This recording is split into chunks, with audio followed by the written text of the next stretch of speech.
Single signage frame mga kabok mao ning gitrabaho sa atong mga kauban karon nga welder mga kabok. So karon atong ipakita ang pagsugod sa pagbuhat ani mga kabok kay kuwadahan naman ning operasyon mga kabok kana na isapaw.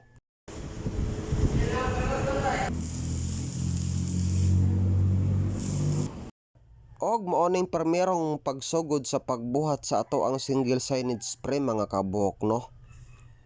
Pambutangan gyud na siya og tukod og bracing para lisod pod. Matik na para lig-on ba. Taud-taud na din nga ato ang video mga kabok no. Wala nato na nalihok og upload atong naging maadlaw kay busy man ta daghan man tagi pang install nga mga signage nato mga kabok no. So karon ato na ning malihok karon ato ang videos mga kabok.